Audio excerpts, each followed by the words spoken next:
আসসালামু আলাইকুম ইব্রান। আজ আপনাদের সঙ্গে শেয়ার করব খুবই মজাদার অল্প উপকরণ দিয়ে অল্প সময়ে ঝটপট বিস্কিটটা আপনারা বাসায় তৈরি করে নিতে পারেন। বিস্কিটটা খেতে অনেকটা টেস্টি ও লোভনীয় হয়। দেখতেই পাচ্ছেন বিস্কিটটা কতটা সুন্দর হয়েছে। তাহলে চলেন আপনাদের সঙ্গে শেয়ার করি বিস্কিটের রেসিপি। আমি একটা বাটি নিয়েছি, বাটির ভিতরে দিয়ে দিচ্ছি 1/4 কাপ রেগুলার রান্নার তেল আর দিচ্ছি 1/3 কাপ পাউডার সুগার। এখন আমি পাউডার সুগার আর তেলটাকে ভালো করে মিশিয়ে নিব। আমি পাউডার সুগার ও তেল দিয়ে ভালো করে মিশিয়ে নিয়েছি, দেখতেই পাচ্ছেন কোথাও দলা পেকে নেই। এখন আমি দিয়ে দিচ্ছি একটা চালনি নিয়েছি, চালনিতে দিয়ে দিচ্ছি 1 কাপ ময়দা, আপনারা আটাও ব্যবহার করতে পারেন, আর দিচ্ছি 1-2 টিস্পুন বেকিং পাউডার। এখন এই দুইটা উপকরণ আমি ভালো করে চেলে নিব, চেলে নিলে ভালো হবে। আমি ময়দাটাকে চেলে নিয়েছি।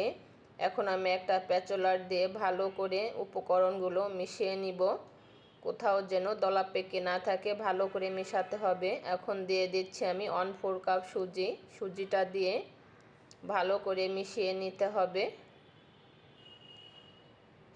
সুজিটা দিয়ে ভালো করে মিশানো হয়ে গেলে 15 মিনিটের মতো আমি ঢেকে রেখে দিব রেস্টে। আমি 15 মিনিটের মতো রেস্টে রেখেছিলাম। এখন আমি 1 টিস্পুনের একটা চামচ নিয়েছি, চামচের ভিতরে মিশ্রণটা দিয়ে হাত দিয়ে চেপে চেপে গোলাকারের শেপ করে আনতে হবে বিস্কিটটাকে। আমি এভাবে সব বিস্কিটগুলো বানিয়ে নিব।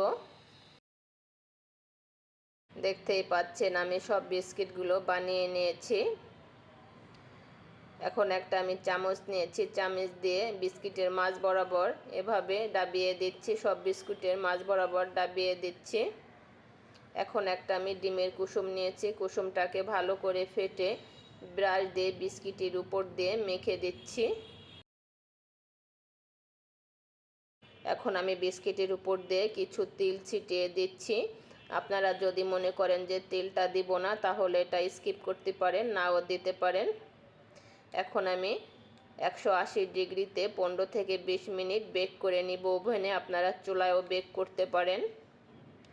দেখতেই পাচ্ছেন বিস্কিটগুলো আমি বেক করে নিয়েছি, কতটা লোভনীয় হয়েছে। এখন আমি বিস্কিটগুলোকে পরিবেশন করে নিচ্ছি। রেসিপিটা আপনাদের কাছে কেমন লেগেছে, ভালো লাগলে কমেন্ট করে জানাবেন, আর বেশি বেশি করে শেয়ার করবেন, লাইক করবেন।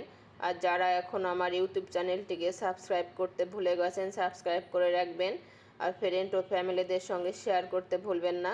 সবাই অনেক অনেক ভালো থাকবেন, সুস্থ থাকবেন। আল্লাহ হাফেজ।